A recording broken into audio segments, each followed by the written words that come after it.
Muy buenos días, feliz amanecer, les saluda Margarita Oropesa. En entrevista a Venevisión tenemos una invitada especial. Recibimos a Yoconda Mota Gutiérrez, oficial de Género, Adolescencia y Juventudes del Fondo de Población de las Naciones Unidas. Bienvenida, muchísimas gracias por estar aquí. Oye, muy buenos días, muchísimas gracias también por invitarme. Tiene un extenso currículo, pero vamos a destacar licenciada en Educación Integral, especialista en políticas públicas de violencias contra la mujer en América Latina, docente, investigadora y asesora de género.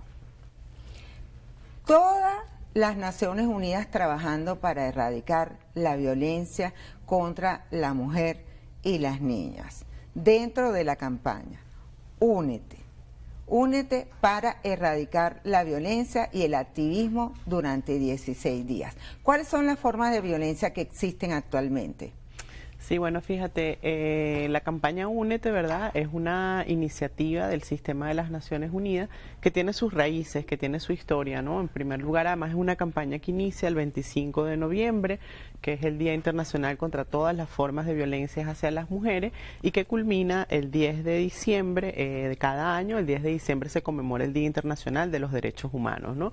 Y que plantea 16 días de activismo como para poner fuerza. Precisamente hoy.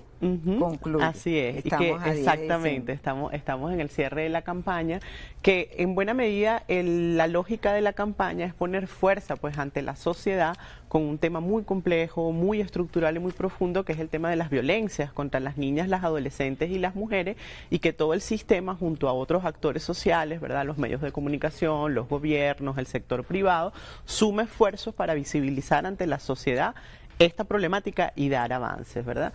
Existen muchas formas de violencia, que me preguntabas. En nuestra norma nacional tenemos tipificadas 25 formas de violencia contra las niñas y las adolescentes por razones de género.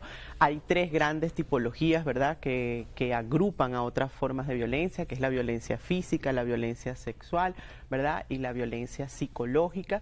Sin embargo, digamos, de ellas se desprenden otras formas de violencia más específicas, y también en nuestra norma se contemplan interesantes y novedosas formas de violencia como la violencia mediática, la violencia simbólica, la violencia informática, la violencia obstétrica, que están asociadas efectivamente a formas de violencias, de daño, ¿verdad?, físico, emocional o sexual, que se cometen contra las mujeres, especialmente, no únicamente, pero especialmente por razones de género. ¿Cuáles son las más comunes, Yoconda?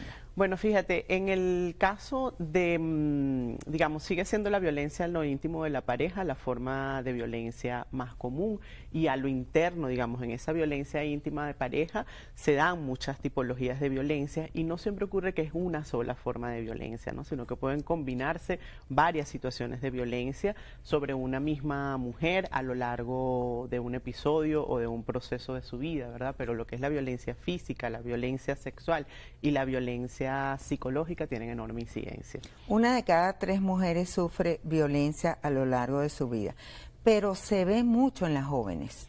Sí, fíjate, esa cifra es muy importante, ¿verdad? Porque además esa cifra nos tiene que hacer mirar, cuando decimos 1 de cada 3 mujeres ha vivido alguna forma de violencia física o violencia sexual, incluyendo la violencia sexual con desconocidos y no el acoso sexual. Eso es lo que refleja esa cifra global, y esa cifra lo que nos pone en estado de alerta, ¿verdad?, ante las sociedades, es que cuando decimos 1 de cada 3 estamos hablando de 1/3 de la población femenina está afectada por la problemática de la violencia basada en género.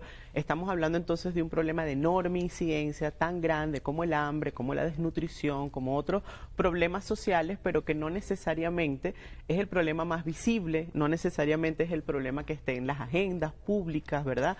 No necesariamente es el problema que se esté enfrentando con mayor fuerza. Entonces, en buena medida, esa cifra también nos permite mirar y enunciar ante las sociedades, ¿verdad?, que el problema es estructural, es complejo, es profundo y afecta a un número muy sustantivo de la población femenina, que incide también en las posibilidades de desarrollo en cualquier ámbito de la vida, porque ninguna persona que atraviese o que viva situaciones de violencia puede transitar el camino de su vida de forma sana y de forma satisfactoria en la garantía de los derechos. Y si hablamos de eso, entonces hablamos de que también produce un impacto en el desarrollo de las sociedades. El femicidio es un problema universal. ¿Están fallando los sistemas y estructuras para combatir este problema?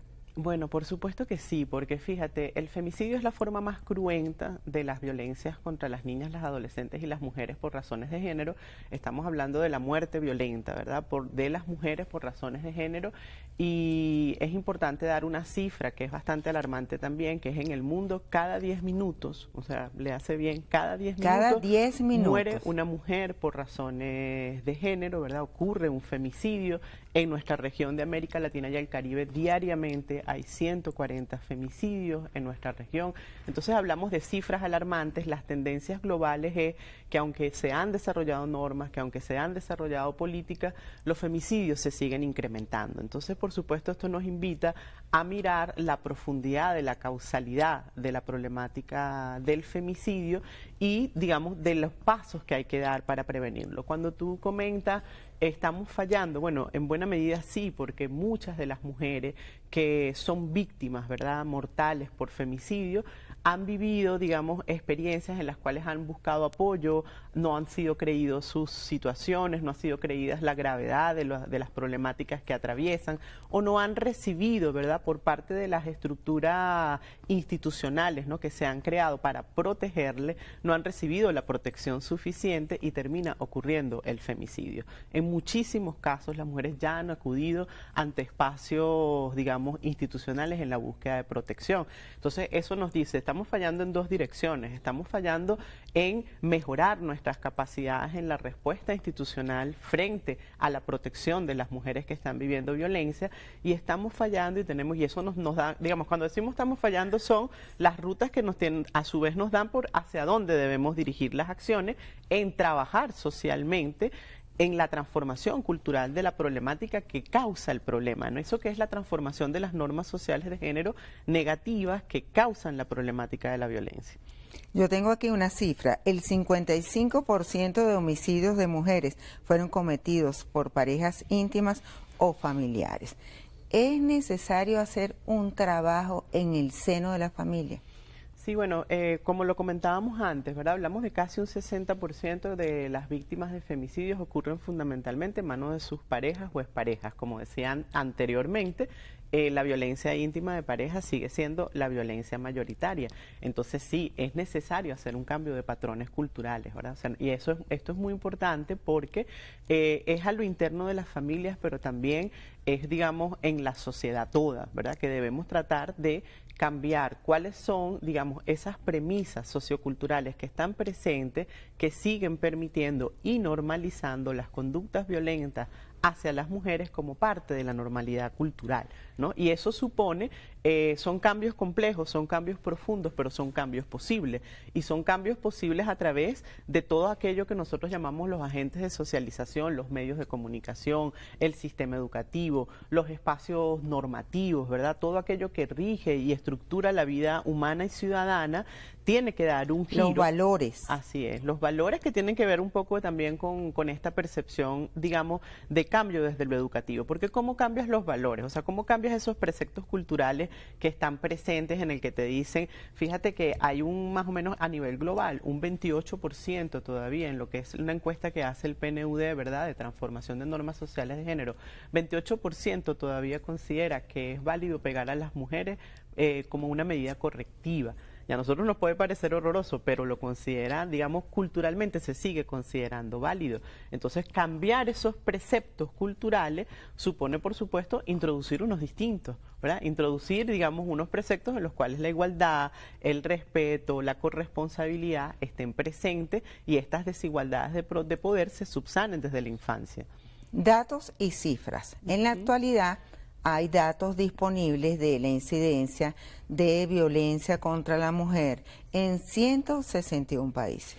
Sí, fíjate, ese dato emana fundamentalmente de la CEPAL, ¿verdad?, del Observatorio de Igualdad de Género de la CEPAL, que permite llevar el pulso. Es muy importante la evidencia estadística, porque la evidencia estadística nos permite ver la complejidad del problema, su magnitud, su alcance y además ¿cómo ocurre? ¿Verdad? O sea, ¿cómo ocurre? ¿Dónde ocurre la problemática? ¿Quiénes están principalmente afectadas?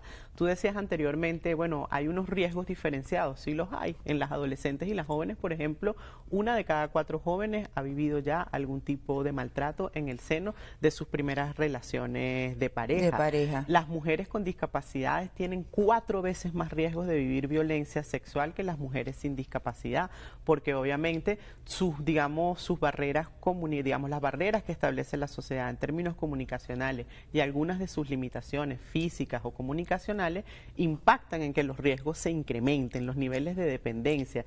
El impacto diferenciado que existe, por ejemplo, en mujeres indígenas, en mujeres integrantes de la comunidad LGBTIQ+. O sea, ¿qué nos dice la ciencia estadística? Nos hace ver el comportamiento del problema. Ahora, es importante desde ese lugar comprender que el dato, que la información estadística nos ayuda en la definición de políticas públicas más asertivas, de acciones, programas y proyectos más asertivos. Tenemos que hacer una pausa. Ok. Estamos conversando con Yoconda Mota Gutiérrez, oficial de Género, Adolescentes y Juventudes del Fondo de Población de las Naciones Unidas. Y estamos tocando un tema muy, muy importante, la violencia contra mujeres y niñas. Ustedes quédense allí, ya venimos.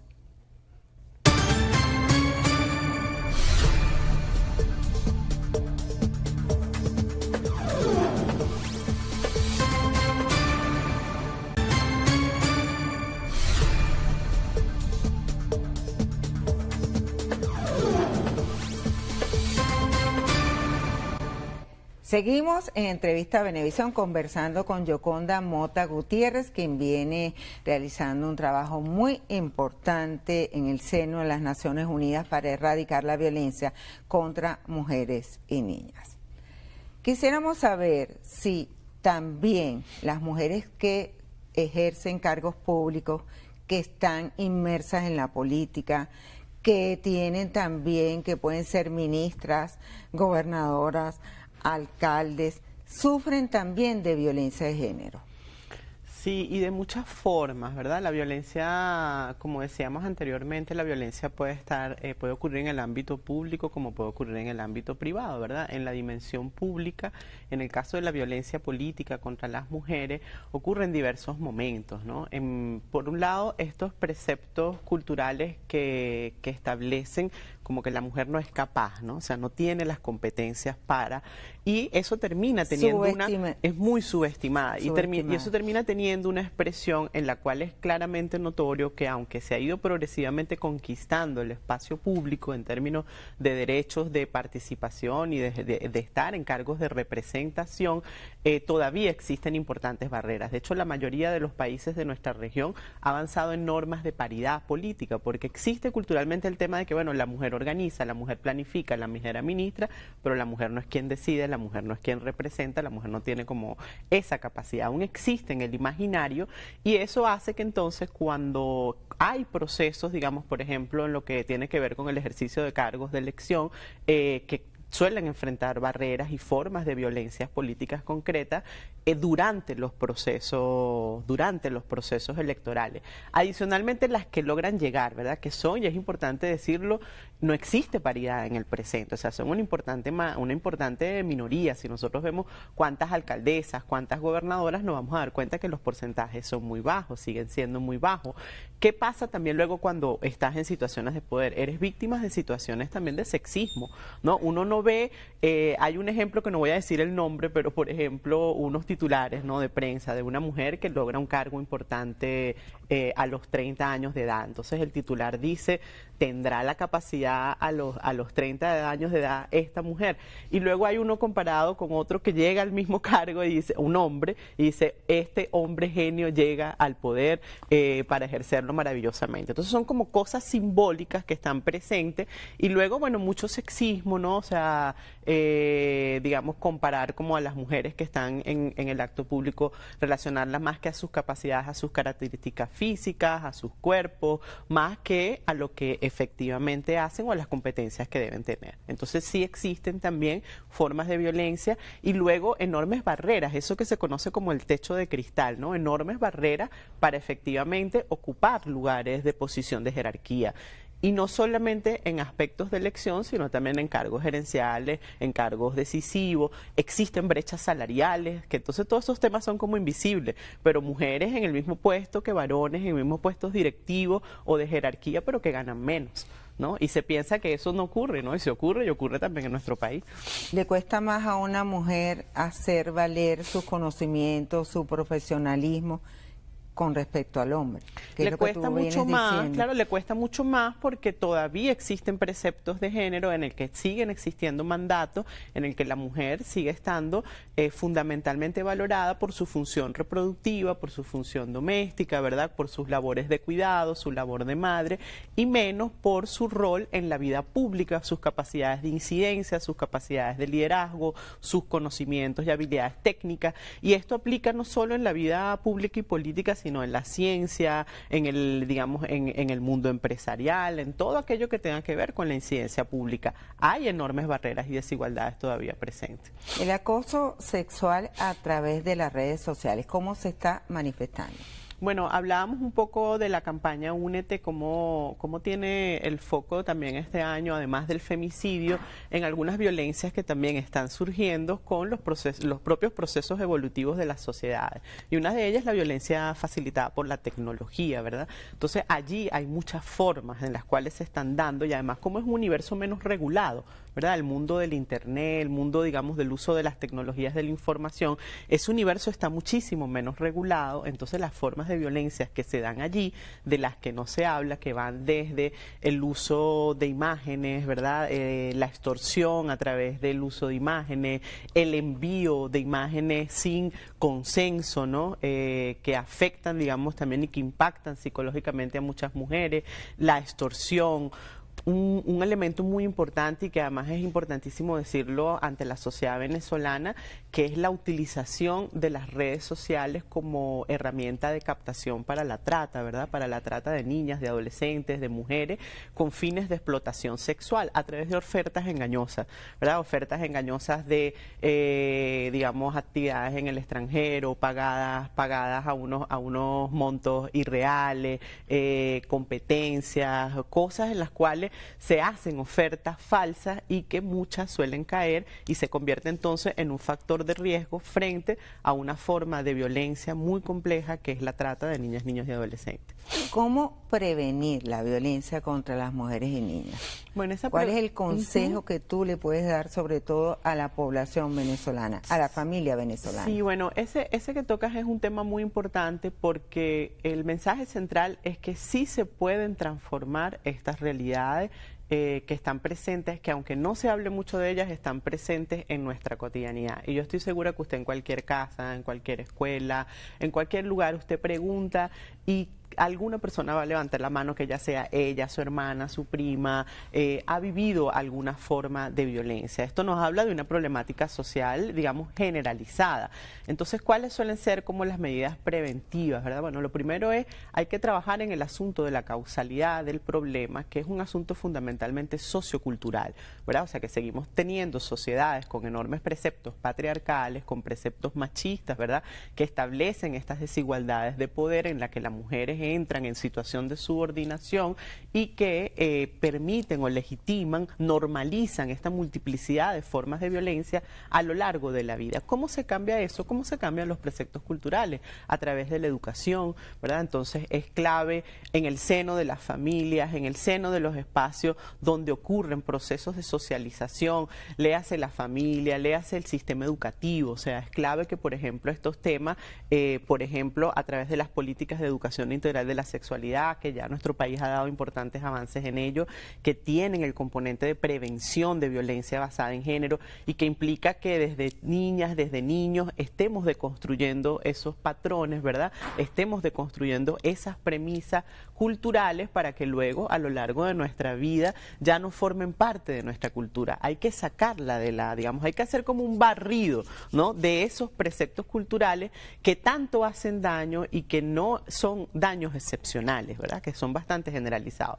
Luego los propios medios de comunicación, hoy que estamos aquí frente a esta pantalla, ¿verdad? Los medios tienen un papel fundamental, los medios en todos sus formatos, ¿verdad? Porque los medios le transmiten, ¿verdad?, a las sociedades, además de información, espacios de entretenimiento, ¿verdad?, espacios de aprendizaje. Los medios son un canal educativo también para las poblaciones. Entonces, no solo de forma directa en lo que pueden ser espacios como este programa o campañas comunicacionales que son directas, sino a través de los propios mensajes que damos en el contenido de nuestras programaciones. O sea, empezar a meter una cultura relacional distinta entre los sexos, entre los géneros, que vaya progresivamente cambiando. Entonces, espacios en las comunidades, ¿verdad? Dialogar sobre este tema, sacar el tema del closet, ¿verdad? Es un tema en el cual uno dice, bueno, cuando nosotros hacemos las charlas, los conversatorios, en escuelas, en comunidades, en los espacios sociales, en centros de salud, el tema la gente lo conoce porque este es un tema que forma parte de la vida diaria de las personas. Entonces, bueno, sacarlo, analizarlo, generar espacios de diálogo común sobre este tema, generar acuerdos comunes sociales sobre este tema. ¿Qué deben hacer los gobiernos? Bueno, y en el caso de los gobiernos es fundamental el impulso de las políticas públicas, ¿verdad? Porque las políticas públicas son las que permiten un alcance en varias dimensiones. Políticas públicas, ¿en qué sentido? Por un lado, están lo que tiene que ver con los aspectos normativos, ¿verdad? Los aspectos normativos son muy importantes. A veces se dice, bueno, hay una brecha muy grande entre la ley y lo que ocurre en la realidad, ¿verdad? Pero si no tuviéramos la ley, no tuviéramos un precepto de cómo ordenar la política pública, tanto de acceso a la justicia como de prevención y reparación a las víctimas sobrevivientes, ¿no? Entonces, las políticas públicas, por un lado, en ese universo que tiene que ver con el acceso a la justicia, que es desde donde ha habido importantes avances en nuestros países, pero que todavía se enfrentan enormes desafíos, todavía hay un nivel de impunidad muy alto, la impunidad le da un mensaje a la sociedad de que este problema no es tan grave y que puedes cometerlo porque igualito después no va a pasar nada. Entonces, bueno, mejorar los procesos de acceso a la justicia son importantes, los procesos de reparación a las víctimas sobrevivientes de violencia, ¿verdad?, que tienen fundamentalmente mucho que ver con la orientación y apoyo psicológico, con todo lo que tiene que ver con medios de vida, porque a veces alrededor de la violencia basada en género existen enormes niveles de dependencia emocional y económica. Entonces, trabajar, digamos, la superación de ese ciclo de la violencia en el que muchas se encuentran entrampadas, ¿verdad?, y que implica niveles de dependencia, significa políticas públicas para eso. Entonces, la reparación y también políticas públicas orientadas a la prevención, a través de los sistemas educativos, a través de la regulación y orientación a los medios de comunicación, a través del impulso de campañas y de espacios de trabajo en las comunidades alrededor del tema. En nuestro país se viene trabajando hace muchos años, ¿verdad? Nosotros contamos con una norma que fue promulgada en el año 2007, la Ley Orgánica sobre el Derecho de las Mujeres a una Vida Libre de Violencia, que además ha vivido dos reformas que han mejorado esa norma, ¿no?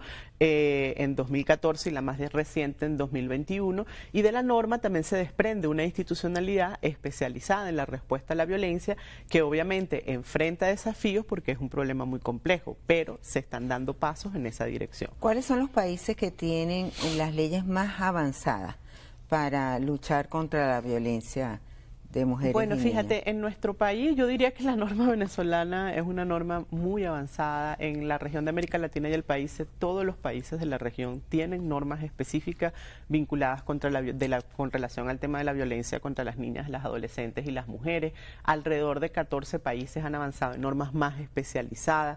Cerca de 19 países en nuestra región han tipificado el femicidio o el feminicidio. Venezuela es uno de esos 19 países. O sea, creo que en términos normativos, nuestra región ha dado pasos significativos en lo que tiene que ver con la construcción de leyes, y creo que tenemos desafíos en la implementación de las leyes, ¿verdad? O sea, que tenemos desafíos en el acceso a la justicia, tenemos desafíos en la promoción de políticas de prevención, en las políticas que están vinculadas a la reparación y a la atención a las víctimas, pero con unos marcos jurídicos sólidos, ¿verdad? Con unos marcos jurídicos sólidos que nos permiten avanzar en esos, digamos, en la superación continua de esos desafíos. Seguir avanzando. Así es. Muchísimas gracias por estar aquí en Entrevista a Venevisión. Gracias. En Entrevista a Venevisión nos acompañó Yoconda Mota Gutiérrez, oficial de género, adolescentes y juventudes del Fondo de Población de las Naciones Unidas. A ustedes, amigos, pasen un feliz día y quédense ahora con Noticias Venevisión.